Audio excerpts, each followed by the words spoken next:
Okay, garnish lang natin siya ng ating mayonnaise. Eto na. So, meron na tayong masarap na bangus sisig.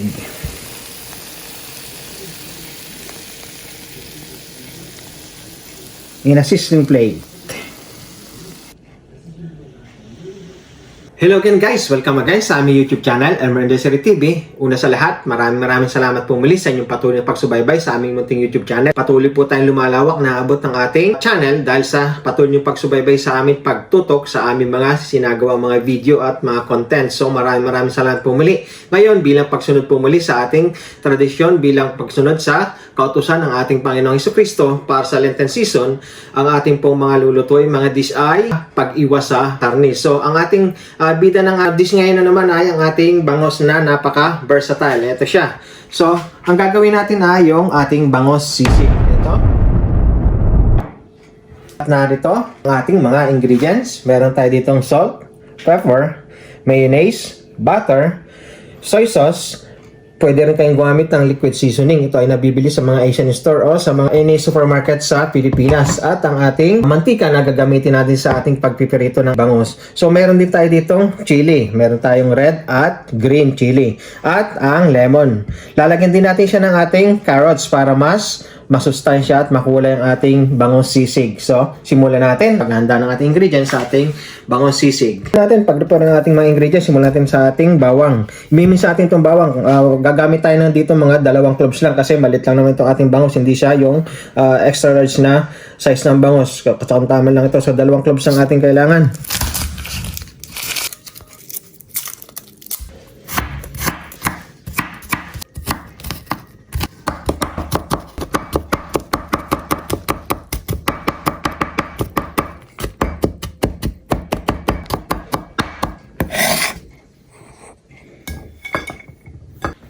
So, susunod natin ang sibuyas. So, katamtamang sibuyas ang ating gagamitin kasi trademark na ng ating sisig ang marami siyang sibuyas. So, gagamit tayo ng katamtamang laki ng ating sibuyas.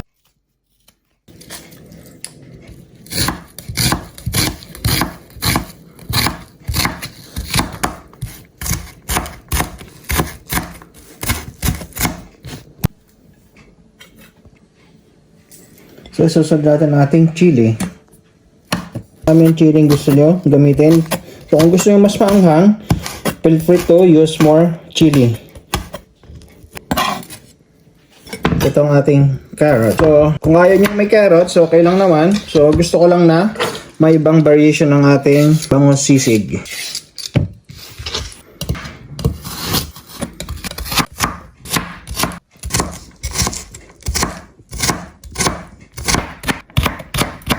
Mapapansin nyo, dito sa ating bangos, ito ay nilinis ko na, tinanggal ko ang kanyang kaliskis at binako na siya para maipipirito natin siya ng both sides sa kawali. So, yung laman nito ang ating gagawing sisig at ibabalik natin siya sa ating balat. So, make sure na hindi natin masisira ang kanyang balat. So, ito, natapos natin ihanda ang ating mga ingredients sa ating gagawing bangos sisig. So, ganun din lang naman proseso para sa kapag normal naglilitsyon tayo ng mga pork sisig, yung pinipirito o kaya ay nililitsyon. So, eto, pipirito natin na saka natin siya kukunin yung kanyang laman at yun ang ating gawing sisig. At ibabalik natin sa sambalat tulad na sinabi ko kanina. So, painit lang tayo ng ating pan. To make sure na yung pan nyo ay enough sa size ng ating bangos. So, eto lang yung pinakamalaki kong pan na pwedeng gamitin dito sa ating pagpipirtuhan. So, hopefully, same size ito sa ating haba ng bangos. So, papainitin natin siya at lalagyan siya ng mantika. So, kung may non-stick pan kayo, mas magandang gamitin para hindi talagang masisira yung balat niya. Kaya ang ating ginamit dito ay yung non-stick pan. So, ito, mainit na ang ating mantika. Lagay na natin ang ating isda. So, unahin muna natin yung skin side niya.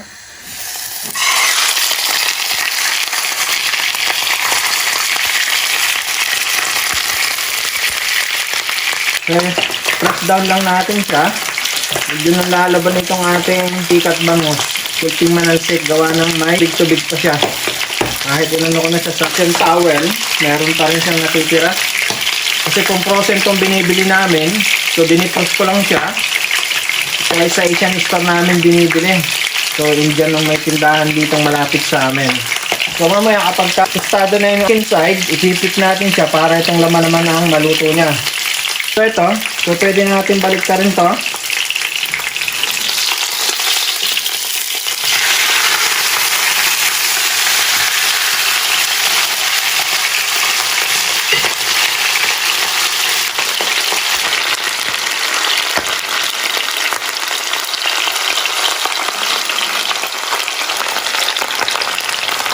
So ito, mainihanda tayo dito sa sizzling plate. So painitin lang natin siya. Dito na natin siya direktang ipipit yung ating bangos na piniperito para diretso na tayo ng tatanggal ng kanyang laman dito sa sizzling plate natin.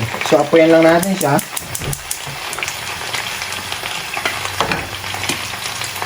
Lagyan siya natin ng butter.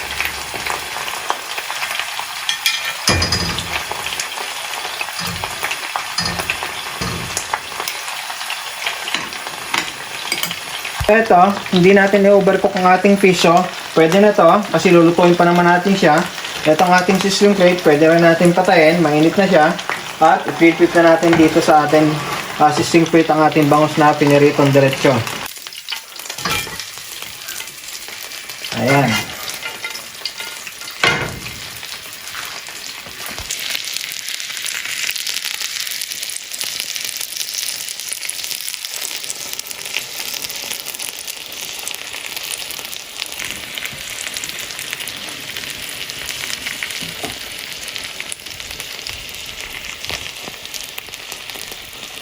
So ito ang ating bangus in a sizzling plate. Ito, simulan nating script ang laman ng ating bangus.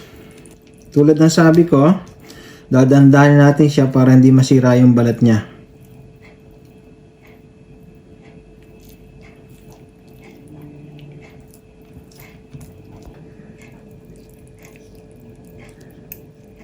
Tanggalin lang natin itong tinik niya. Ito siya.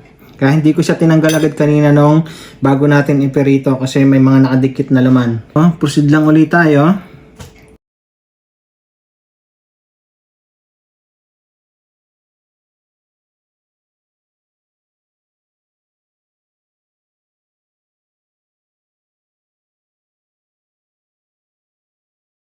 Ang ating kuhang meat sa ating fish bangus. So, simulan natin lutuin ang ating bangus sisig. Painit lang tayo ng apoy ulit. Natin, same pan lang. So, add tayo ng butter. Na pinagpirito natin kanina, tinanggal natin. So, butter ang ating gagamitin this time. So, kung napansin nyo kanina, nung ipirito ko yung ating bangos, hindi ko siya nilagyan ng salt and pepper. So, it's up to you kung gusto nyo lagyan siya ng salt and pepper bago nyo ipirito. Kaya hindi ko siya ginawan kasi yung laman niya ay atin namang titimplahan din dito. So, useless din na lagyan natin siya ng ating pampalasa na salt and pepper. Hindi naman natin kakainin yung balat niya. So, eto siya, yung laman lang ating kailangan. So eto, nalimutan kong sabihin kanina, kailangan rin natin nga pala ng luya pambalansin na lansa ng ating isda. So ito ay counting luya lang na dinice ko siya ng maliliit. So it's up to you kung gusto nyo gumamit ng luya. Pwede rin yung kanyang ginger powder. So okay lang, kahit anong gamitin nyo. Pero gagamit ako dito ng luya kasi gusto ko na mabalanse yung ating lansa ng isda. Natin yung ating bawang. Kapag nagsisisig nga pala ako nito, yung sibuyas at na ginagamit, kalahati lang ginagamit ko muna. Sinasama ko siya sa pagigisa at yung kalahati kapag malapit na hanguin natin ang ating sisig. Ayaw kong matuyot yung ating sibuyas na ginamit sa sisig. Gusto ko may nakakagat pa rin tayong texture ng ating sibuyas. So mabilis lang naman ito kasi luto ng ating isda. So, ito yung ating laman na bangus natin na siniscrape kanina. So, ilagay na lang natin siya.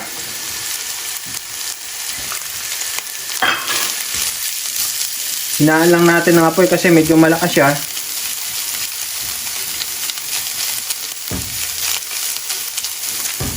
Lalagay na rin natin yung ating carrots. So, kalahati lang gagamitin natin na parami yung carrots natin.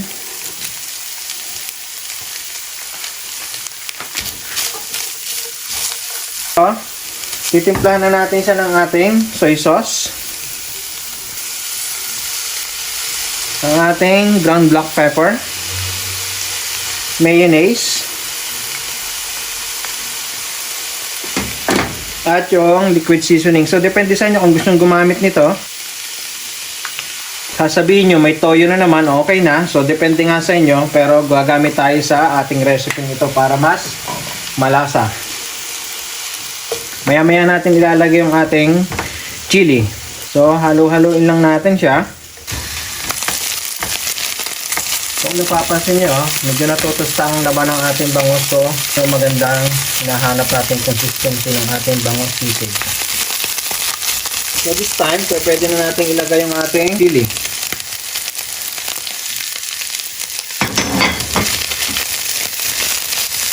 At yung daras ng ating sibuyas. Slice.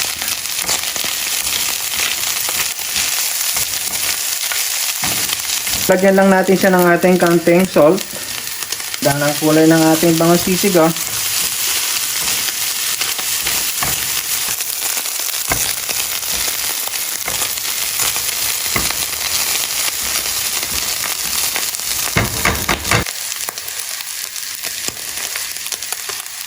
Kapag ganito na, natutusta na ang ating bangus sisig, okay na to. At ready for serving ng ating masarap na at masustansyang bangus sisig. At itatransfer natin siya sa ating sizzling plate. Initin lang natin yung ating sizzling plate bago natin transfer yung ating sisig. Lagyan uli natin siya ng ting butter. Ito, natutunan ang butter natin, so transfer lang natin siya.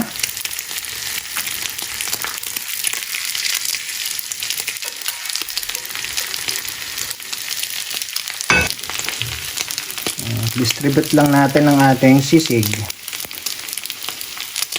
Makuha natin yung original sisig vibes. Itap natin siya ng ating egg.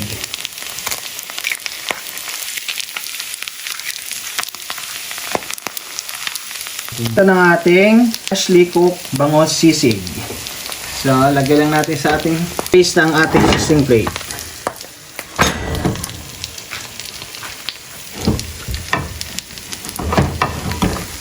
Ito na. So, garnish lang natin siya ng lemon.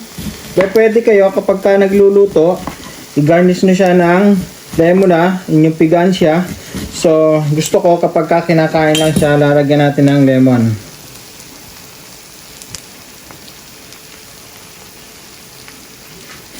Okay, garnish lang natin siya ng ating mayonnaise. Ito na. So, meron na tayong masarap na bangus sisig.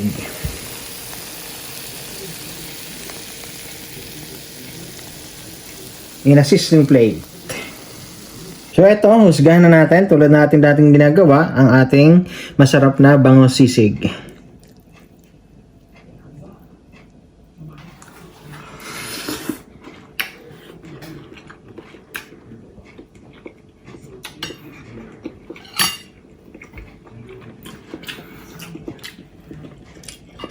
Talagang sizzling ang ating bangus.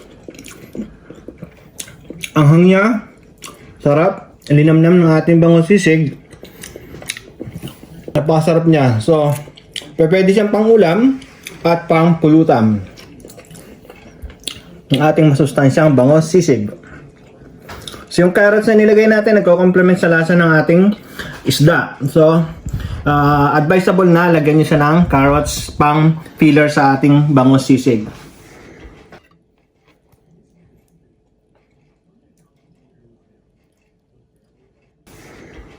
Okay, isa na naman pong dish na masarap ang ating pinakita sa ating YouTube channel, Elmer Desert TV. So para sa mas marami pang video ng ating DIY cooking, baking, at mga everyday tasks dito ng patuloy niyo po kami subaybayan sa aming YouTube channel, Elmer Desert TV. Thank you very much and God bless. Bye-bye!